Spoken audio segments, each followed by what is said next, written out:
Hey everyone. Hey, how you doing today? This is Shay.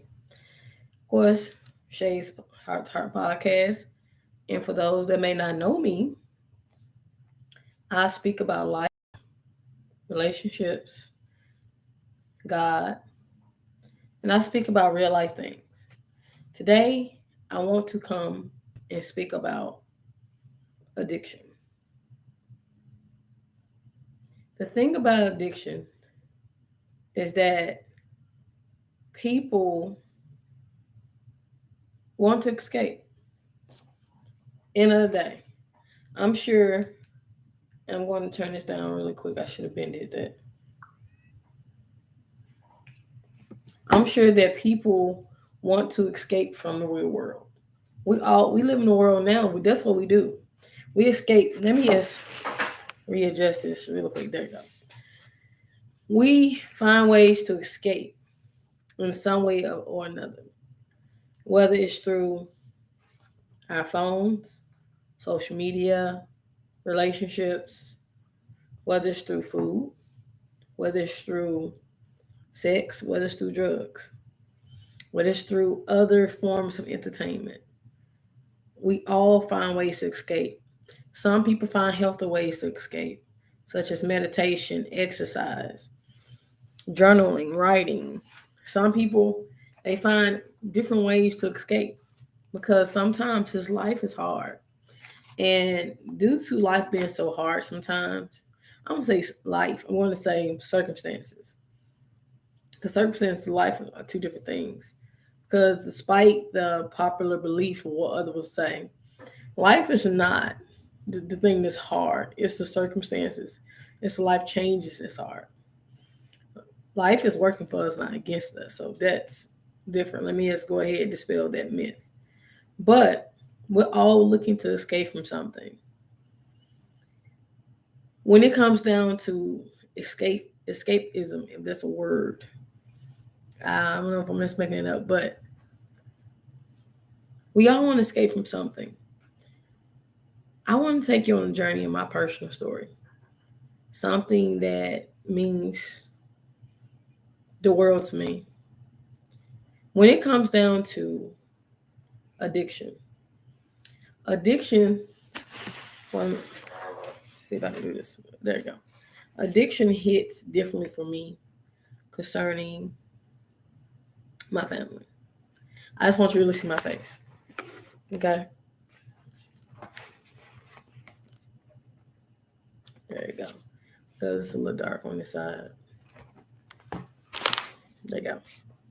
Now, addiction hits differently for me. Addiction is something that I've seen my father deal with. I've seen my aunts.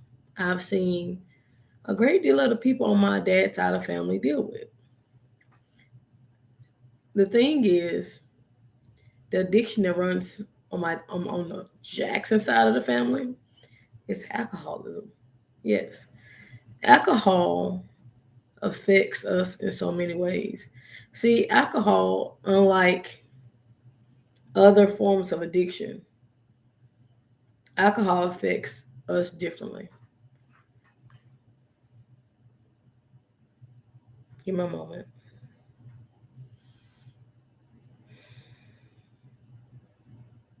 We have many different types of addictions. We have food addictions. We have sex addictions that can be in forms of porn or even some forms of masturbation or even going to strip clubs or paying for sex or things like that. Food. We can emotionally eat, we can overeat, we can undereat, we have anorexia and bulimia and other forms of food addictions. We have people addictions. Yes, we can be addicted to people and we can people please. We can strive to be the best person we can, someone. We can even put ourselves in positions where we can allow people to abuse us and use us, whatever they want to do. My lighting sucks right now. Give me a moment. No, real quick.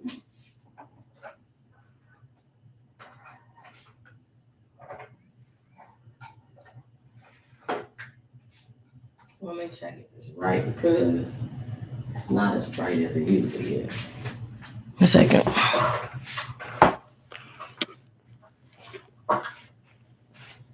I'm gonna get the lighting. But anyways, when it comes down to the basics of addiction is something that we all struggle with. We all do. And a thing about addiction is that sometimes we can't see past addiction. And addiction is something that we can't live without. And give me a really quick example because I know what addiction means, but I want to get to the definition because I could have sworn I had it written down or knew it, but let me go ahead and find a definition really quick so I can.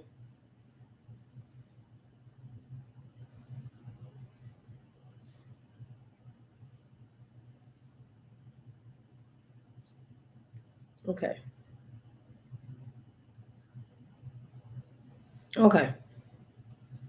Now, it literally means, first of all, it's a noun, and it means the fact or condition of being addicted to a particular substance, thing, or activity. Wow, that's amazing. And some synonyms are dependency. One second. The dependency, yeah, possession, reliance on. So the thing is,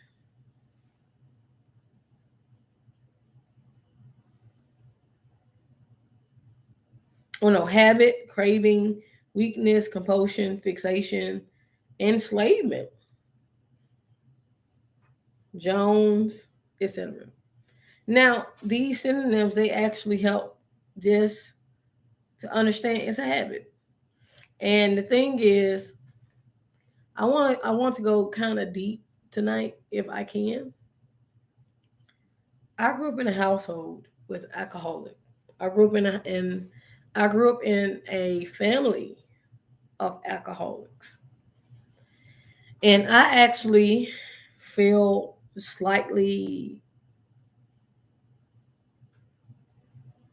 to it myself. This is not easy to talk about. So, anyways, my dad, for as long as I knew, was an alcoholic. And I can't remember how many years at this point in time because it was so many years. I do remember it started when I was like 7 or 8. So just about it's over 10 years that he was an alcoholic. So now he could have been before that, but most definitely my dad. He told me his story, so I'm going to retell his story, and I'm sure him and we've had these conversations. So it's not, you know, I'm sure he'll be okay with it because he's free from it. It's been 7+ years since he's been free from alcohol. My dad, he grew up in a family where first of all his mother drank, his brothers drank, and they used to party all the time. I don't know if I'm the only Southern person that grew up playing card games on the weekend or whatnot. And so I remember my dad telling me about different things that the family used to do. They used to play cards, they used to just go have fun, family reunions. We have a very fun family. We always had. We've always had a fun family. So anyway, my dad, that's how he grew up. And he actually ended up mentioning to me that, hey, I was first introduced to alcohol through my brothers. And it was through his brothers, and they were drinking. And it looked like a lot of fun. It didn't look like it looked like it was like anything that would hurt him. But he just eventually started drinking more and more and more to a place. So he got to a place where he was drinking more than he really wanted to. He drank moonshine. Yes, moonshine. My dad was able to drink bottles and bottles of straight moonshine. Don't know how he's still alive. Whiskey, beer. I mean, beer was okay, but he was a whiskey drinking man. Okay, he could drink it straight out the bottle like it was water. Do you hear me? This goes with bottles and bottles and bottles of alcohol down, like straight up water out of the faucet, or just out of a bottle. Now, I've smelled whiskey. I've smelled moonshine once, and it was so strong. So I don't know how he did it, but I remember being a young child and how that affected me. It affected me greatly that my dad was a different person when he drank. It affects me greatly. And he wasn't as clear, or he didn't have as much clarity. He wasn't as attentive. He wasn't. I don't know. He just wasn't himself. My dad was a very funny, just funny guy.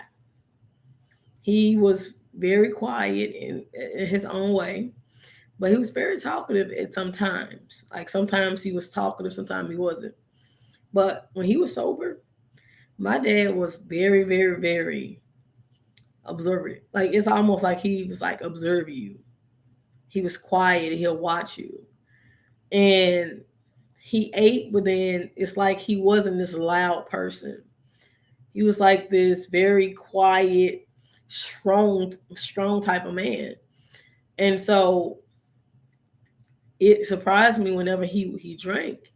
He became more outgoing or extroverted, some would say. He very, very talkative. Very, very, very talkative. And some would even say, as a joke in my family, my dad must have drunk when I was conceived. Because my dad, and it's really mean, but I mean, people say it. People have said it. Because he was not a talkative man. And I come out talkative like this. So, and I'm his only child. So when I think about the man he was before and after, sometimes it still troubles me at times because it wasn't a major shift, but it was the man that he was. And I'm speaking from, and it's hard speaking from a 33-year-old now from a perspective of a younger woman, a younger version of myself. So work with me.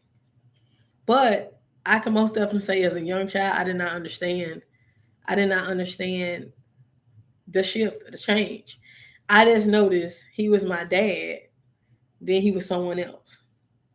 It was like this major character shift for me. And I've never felt unsafe. My dad never did anything where it would cause me to feel or think any way outside of what a father would be.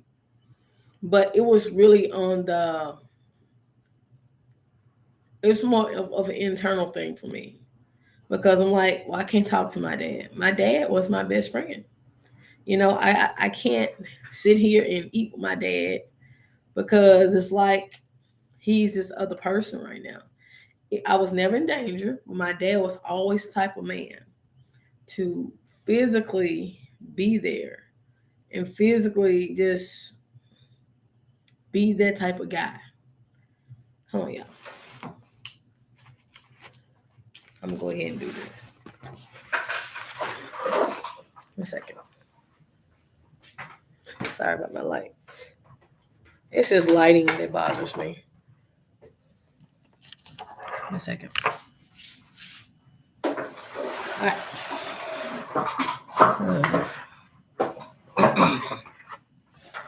This is much better because the other lighting was really bothering me. Okay, so yeah, I should have just did this from the beginning. But anyways, my dad, he was a very, very loving guy. And he was just as loving when he was drinking. But the thing was, I don't know, it's just his whole demeanor just kind of creeped me out in a way where I don't know, he just became more extroverted, more talkative, more, you know, it's it's more like a clown. Or the best way I can describe it is he became more extroverted. He became more of the party type of person or something like that. Nothing on the exterior or the extreme of dangerous, but it was like, who are you? type of person. And I remember very distinctly that I remember it was points of times where my dad would talk with me for hours. He took me on a first date. My dad, yeah, he had his issues and whatnot, but he still was the type of dad to always listen, to give me advice. He was such a sage, and I think he really set a foundation for seeking wisdom for me. My father, he didn't he didn't complete school. My dad to this very day don't know how to read, but he can write some. But his education, his school education, is not the best. But he can count money just like anybody. You and he is very skilled in anything he did. And my dad was a mechanic. He cut grass. I mean, my dad found trades to do to use his hands. He was so good with his hands. He could fix anything. And because of that, he instilled in me hard work. He instilled in me so many things. And addiction, or his addiction to alcohol, it affected me in a major way. It affected me in the way that I had to face that's the fact that my dad was not my dad sometimes. And as I was growing up and going through changes and with my mother's dying, it was so hard to process that this is the only human in my life that I can trust, that I can physically be this close to. And yet, now my mother was alive. My stepmother was still alive then. My birth mother died at that point in time. But eventually my stepmother died. That's when it got worse. So it was just processes and it's timelines there that affected how I process things. And I was no longer 8. I was at that point in time I had to be a preteen or a teenager. And so just going through the process of seeing my dad transform into this other person and seeing him coming home with bruises and falling through glass tables and seeing how alcohol affected him, it really gave me an idea of the ugliness of alcohol. So, of course, growing up, being in the headspace of, hey, well, you're grown now, so you can drink. For me, it was a different reality. And for anyone that actually have any parents that may or may not have been addicted to anything else or any level of addiction, or even if you are addicted to something, and if you have a child or if you have a family member, if you have a mate, it affects that person closest to you more than you think. And I do believe that my stepmother she was someone who definitely kept him in that state of mind of drinking. She he had a certain dependency on her. My dad's wife. Yeah. So she gave him money. She was there. She loved him. She supported him through everything that he was at that point in time. He was her ride or die. I mean, she was his ride or die. And my stepmother, she was there for him every way. She was still a wife to him and everything. And she was going through her own things. See, think about my stepmother. She had congestive heart failure, thyroid problems. I mean, she had so much fluid in her legs she could barely walk. My dad and I had to take care of her, literally. We had to bathe her. We had to wash her hair. We had to wash clothes. We had to cook. Now, she did have a little chair, so she could like cook, but she could barely get in bed by herself. We had to wipe her behind, all that.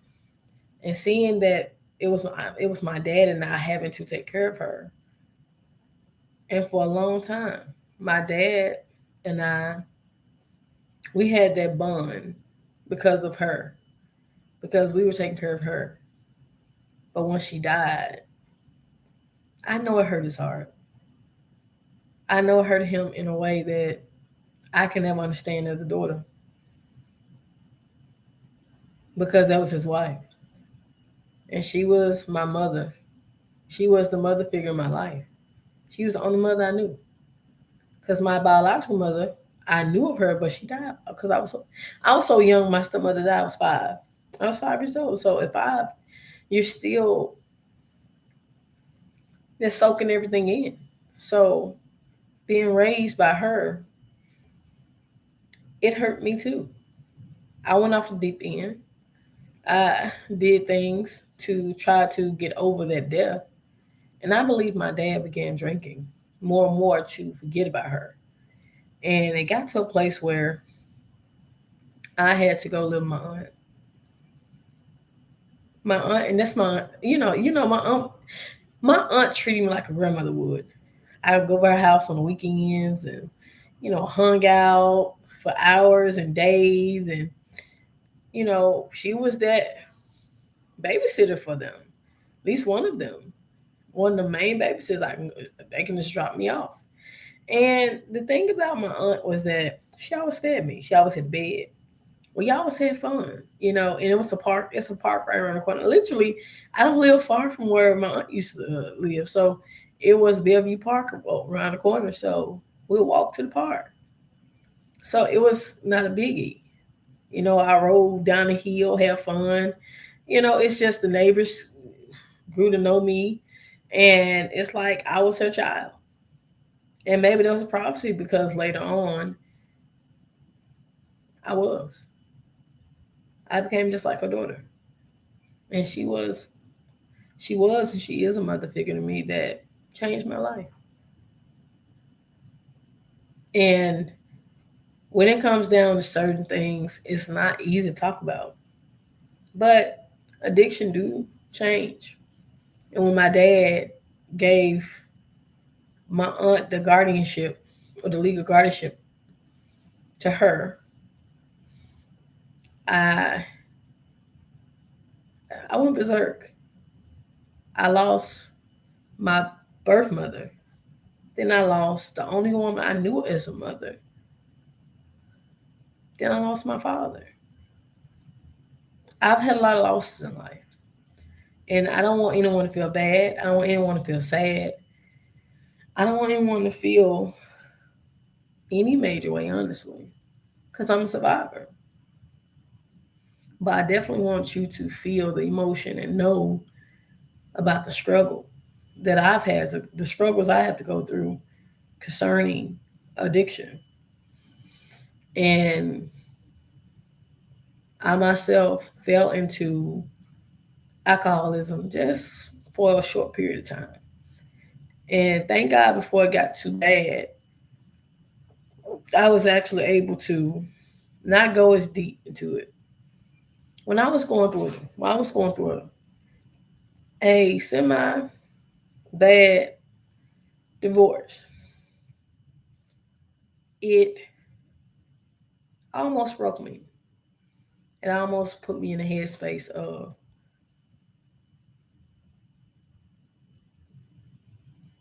reevaluating life, just reevaluating who I was as a woman at that point in time. I wasn't really close to anybody else at that point in time. I had I had built a support system at that point in time, or I had a support system at that point in time, and I can always lean on somebody.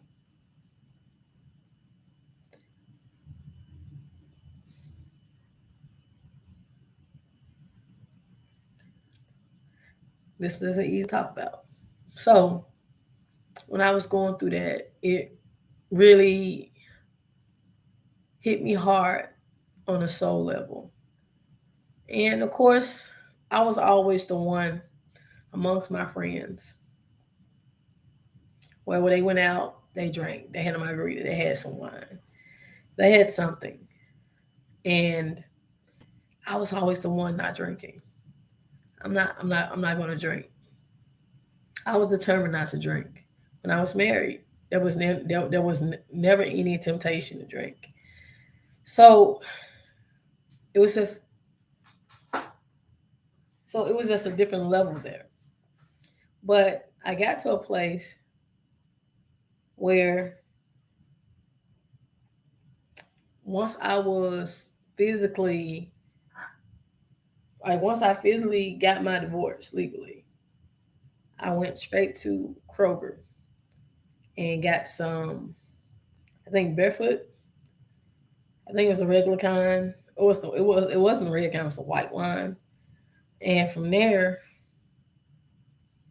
the rest is history. And I began down not a bad path, but I definitely was gulping down bottles, bottles of wine at times. And my taste buds was craving for tequila, for any level of dark liquor. And it's like I started getting cravings for alcohol that I never had before. So it was a scary thing. It was a very scary thing for me. And I can't speak for everyone else, but it was surprising that people like, you drink? I've known you for a long time. You the one that wasn't drinking. But I decided to try something new. I decided to try to escape from that pain that I was feeling from that divorce. And when I was in a place where I was craving other liquor, other levels of liquor, I decided to try something. I threw a birthday party here, and upon me throwing that birthday party, I ended up mixing some wine with some dark liquor. Don't know what kind. I ended up just saying things, doing things that I can't take back. I actually almost fell out, and I didn't know until after everybody left, and then I had one person here I had someone to remind me what was going on,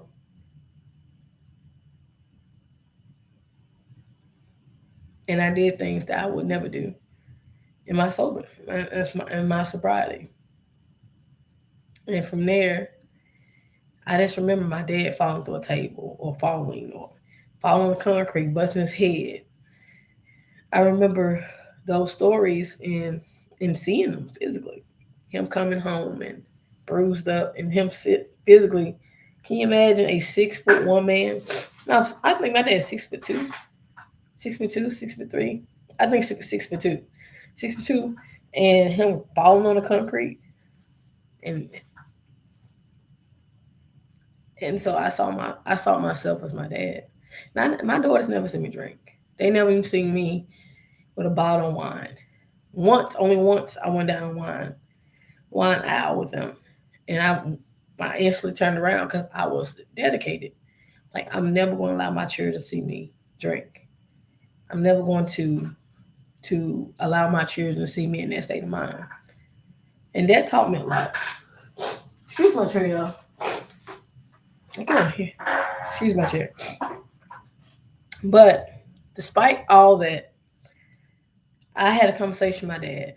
And in the midst of having the conversation with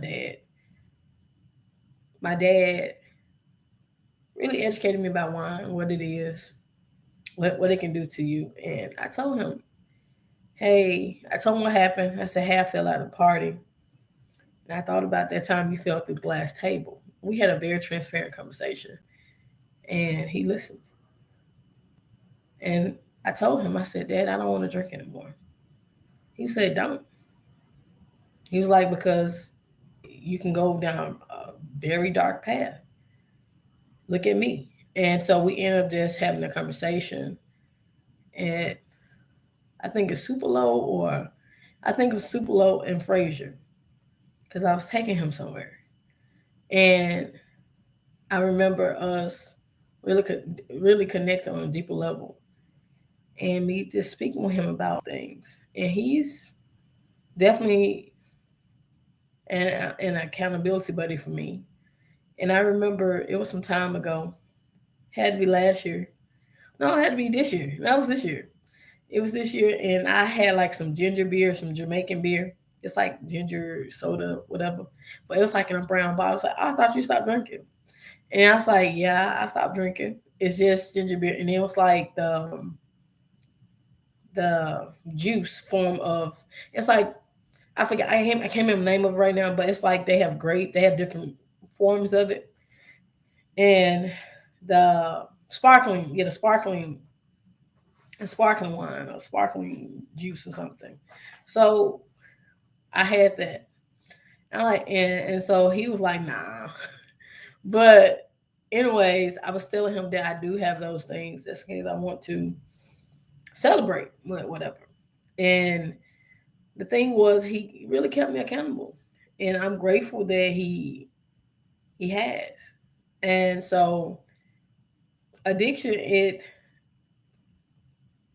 affects us all, and we may or may not be aware of how it affects us until later.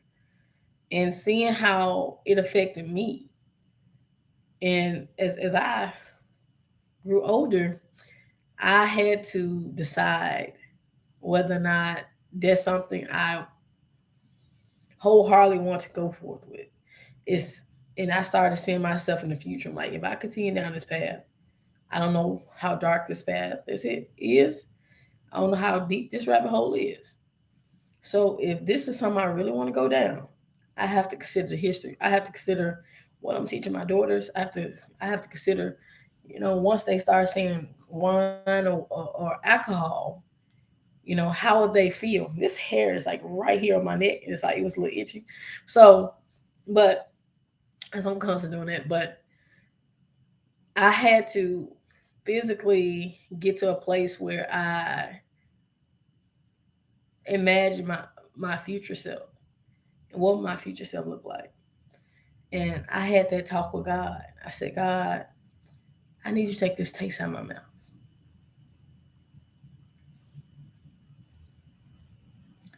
I prayed that prayer, and actually almost instantly, I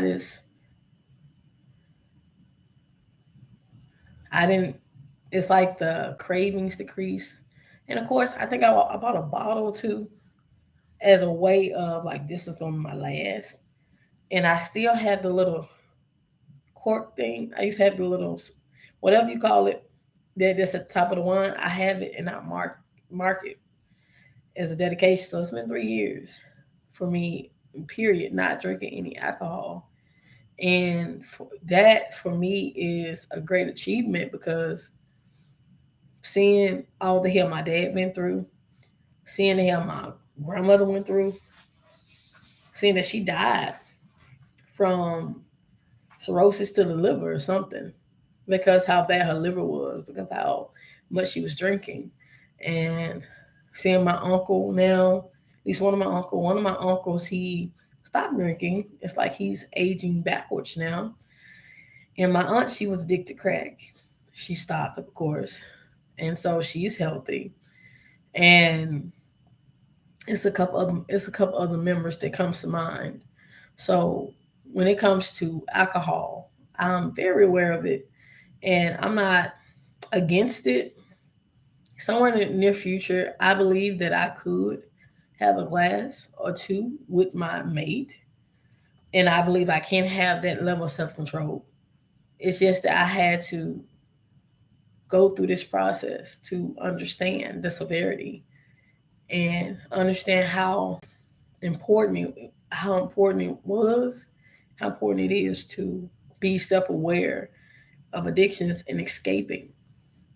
And my reasoning for drinking was escaping that pain of a divorce, of being a single mother, or life, going through changes. And that became medicine for me. And that's like I mentioned in the beginning, before I was doing all that moving around, we all can be addicted to something. We all want to escape from something. Some people have negative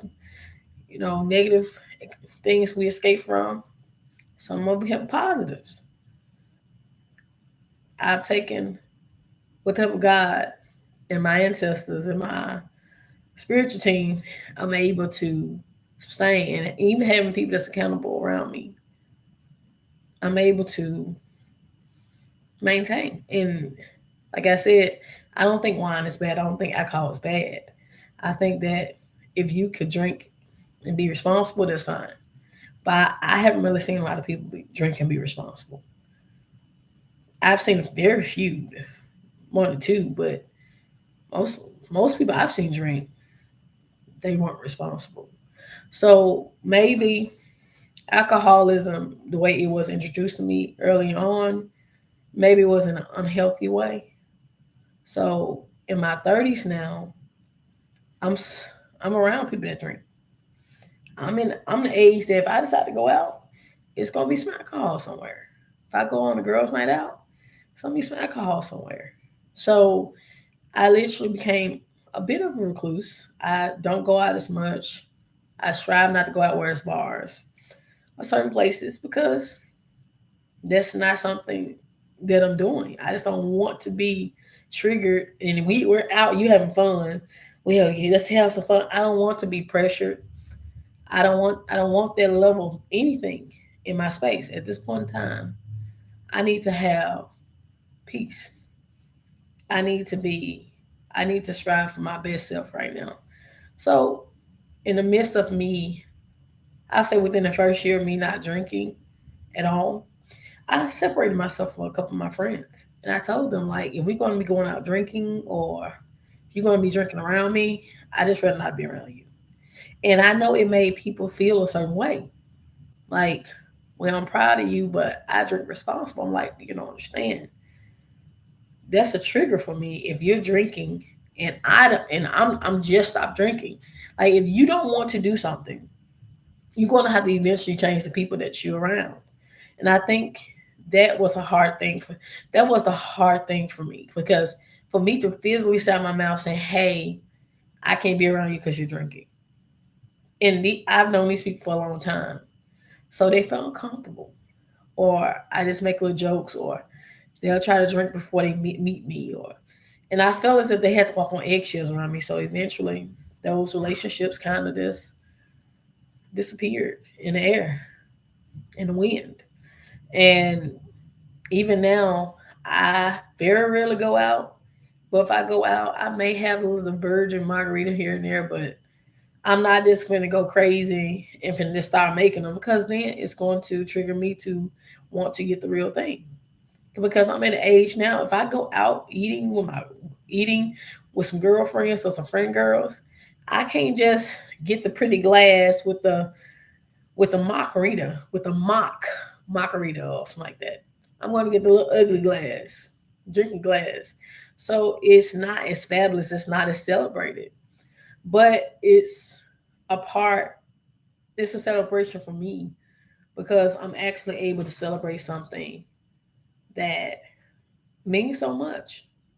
And like I said earlier in this live, it's not easy to come on here and speak about this. It's not easy to say this to whoever may be watching this.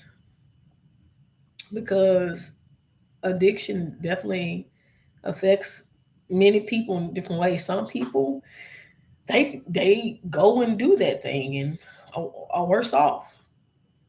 Some people they stop completely. I was binge watching Mario. You know, you should let me love you, like him. So, anyways, his mother was a heroin addict. Now, I don't know anyone who's ever done any opiates of anything or anything deeper than that on that level. I can't speak on it, but I can say seeing, like, watching documentary, watching his videos, and even he has a song called "Care for You." It's dedicated to his mom. His mom, she had a drug overdose at 49.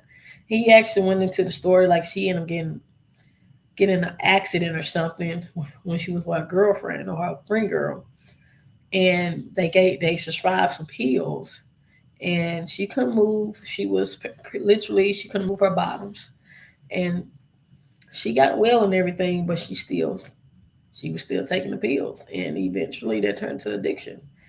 And for him, he sacrificed his career at some point in time and had to go live with his grandmother. It was just so much that went on in his life that I can never say, oh, I understand.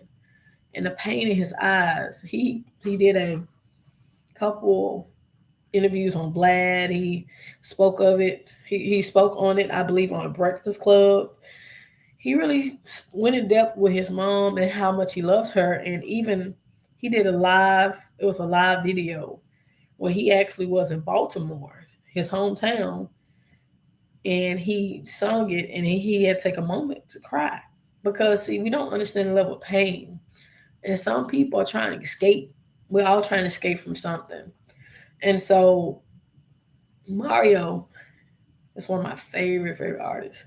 His voice has matured. Even the versus battle, he won because his voice has matured with his age and talent in life, and everything. But I want to send condolences for him, like to him and his family, because that's not easy to deal with. And him living with an addict, and it was even a situation where police was called on him, and it was just a whole situation. And his estranged relationship with his mother was it definitely affected him, and maybe I believe in some way it still do. And I'm sure there's some out there that may had somebody who was addicted to crack, who was on some other substance, and had to deal with that, and had to still love them through it. Some people they died from it. Some people they stopped doing it. Addiction is something that is not easy to talk about. It's not something easy to just say. So I consider every word I say. I weigh every word I'm saying because I don't know what pain, I don't know what level anyone is going through. Is somebody right now who may have somebody addicted to powder or pills, or mix. Just it's so much stuff out here now, and it's young children smoking weed on heroin. It's just so much stuff going on right now. Young children. See, the thing is, when I speak, I do my research, and even when I stay right here, it's nothing. If I smoke weed, it's nothing wrong with weed, but for some people, weed is a gateway drug. And so I was just speaking to my daughters today that it's some candies out there. It look like real candies, but it's a drug. And with these synthetic drugs, they tend to they tend to affect us even greater because it's synthetic, and other things are mixed chemicals and toxins. And alcohol literally is like poisoning yourself. So it literally is like it's ethylene in it. It's like you literally poison yourself, and your liver. I mean, it affects your body in so many ways. Even though alcoholism affects you differently, because people that go through withdrawals from alcohol is different than any other like drug or pill or something like that. it's it's hard to describe.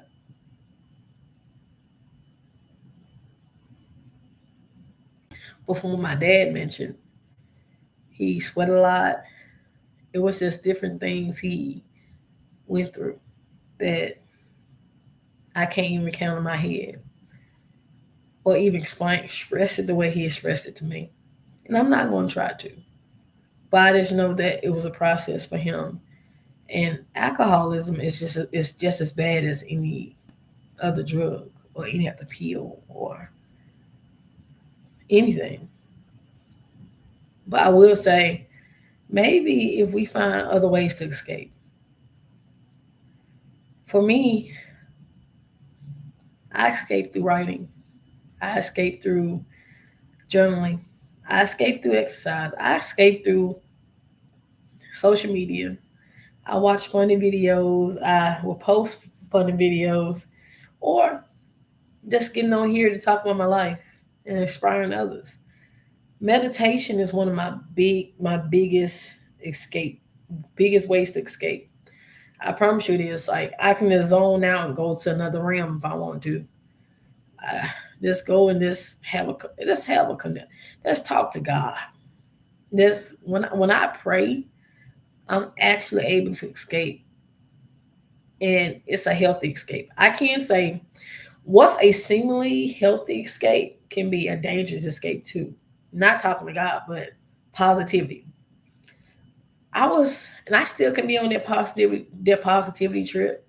But the thing about positivity is tricky because some people think you'll fix it with positive thoughts, which you could. You could actually reprogram your thoughts or the conditioning with positivity. However, if you are striving to escape from feeling anything, and like I'm just talking about positive thought. That positive thought is gonna cover from negative thought. Eventually, it's going to crowd your mind. It's going to crowd your subconsciousness, and it's going to be unhealthy because see, when you have a feeling, I'm I just have the mindset that you need to feel that feeling. You need to allow that feeling to be. If you feel angry, put it put it in the background until you can meditate. And once you're in meditation, then you can deal with it. Or stop by the side, or if you are in a place or this on your break and you feel some type of way, just feel it. Just feel it. Feel your feelings. Don't try to numb it. Don't try to suppress it. Feel it. Write it down. Express it some type of way. Go in a parking lot and just scream if you need to. Let it go. And so I've learned through that really helps. So positivity really do work. But it's a negative side of positivity that people don't talk about. Because some people think, oh, I'm plug this up y'all real quick. If I'm feeling mad, if I'm feeling angry, if I'm feeling some other type of way, I have to fully express myself in some type of way. And I have to give myself the allowance to feel. And giving myself the allowance to feel, I don't feel the need to escape my reality all the time. And so one of the biggest things I'm learning is I've learned and I'm learning is just to stay present, be present. Stop trying to always be stop being in my past or where I'm going to be. I'm just where am I at right now? How do I feel right now? And so I'm very much aware. And since I've been on my more awareness of conscious journey, I have so much more peace. And even if I don't have peace, it's like I can quiet my mind enough in meditation and prayer to know what's going on. And then I can deal with that or do my shadow work or deal with that trigger, whatever that situation is. So positivity is good, but if you're dealing with some things, you may need to see a psychologist. You may need maybe it's a chemical thing going on. Maybe a counselor or a life coach won't work because some people think this going to a life coach or counselor will work or talking to someone work. But some problems it's PTSD. Sometimes it's some chemicals. It's chemically affecting us. So some of us may need a pill or two. Some of us may have some kind of chronic you know, we may have a mental disease or disorder going on that we don't know about. And the thing with addiction and with mental, mental disorders and diseases is a combination. Some people get on drugs or do other things to escape due to them having mental breaks or mental disorders and or mental diseases. So it all ties in. So that's the reason why mental health is so important. That's why I do mental check-ins. That's why I do that, because you don't know. Get yourself evaluated, get yourself seen, because you really don't know. And just focus on what I'm praying and pray it away. You can't pray everything away. You can't just think a positive thought and it's just gonna disappear. Some things you have to sit through it. You have to write it out. If you're angry, if you're feeling bad about something, or if you holding a grudge, or if it's certain things that's really, really bothering you, it's not going away. You have to deal with it. Stop trying to suppress it. Stop trying to numb it. Stop just trying to drink it away and just trying to, well, I'm feeling this way, so let me go on and turn up. No, you need to turn down. Go in the house somewhere. You know what I mean? Sit and actually talk with your creator. What is going on with me? And sometimes we have to do that. And addiction is not it's not the solution to escape. And so I don't know what you do to escape, but I know for me, it's a positive thing, because I'm like, yeah, make this video. This. But when I'm going through my stuff, I have to I have to know that it's okay not to be okay, and it's okay not to be positive all the time. And for me that's a big that's so big. I'm like, you know what? I'm not okay today. I'm pissed off right now. I feel this way. So if I sit here and just be positive all the time, I'm not being realistic with my feelings. So just allowing myself to feel is so freeing. I don't feel like I need to escape anymore, because I'm enjoying my present moment. I'm enjoying my life. Yeah, it's problems, but I don't have to escape. I can vent to. I have people I can vent to.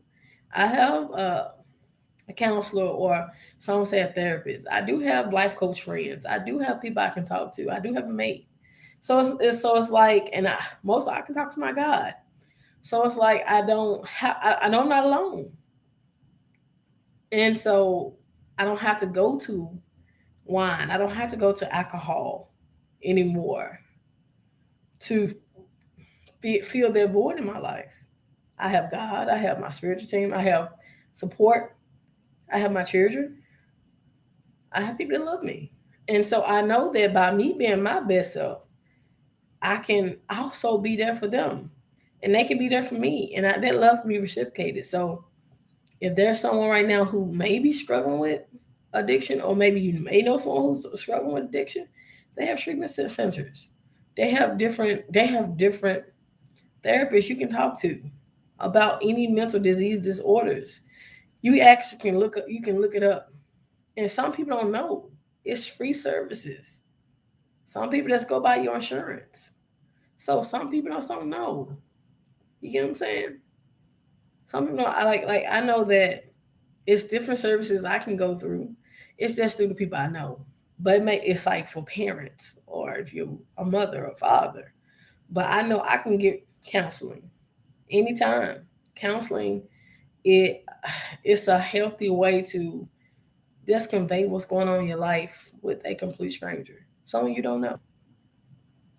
And it's a healthy way to vent, because you may never see them again. Maybe it's a couple sessions and that's it. But I'm here hoping that someone just will get this message. I'm hoping that this is a message that will hit home for you. This is a soul message. It's not just about relationships. It's about, well, this is about relationships. It's about just your relationship with you, with God, with your children, how you love yourself, and honestly, how you cope with life. So if there's anyone that may need to refer to this video, if you do this, run to something, that's okay. As long as you're not hurting yourself or others, I'm not judging you. Don't judge me. But I can say, if you actually need some help, get some help, because mental disorder, disease mixed with addiction don't mix. So, anyways, there's help out there. But this is Shay's Heart to Heart.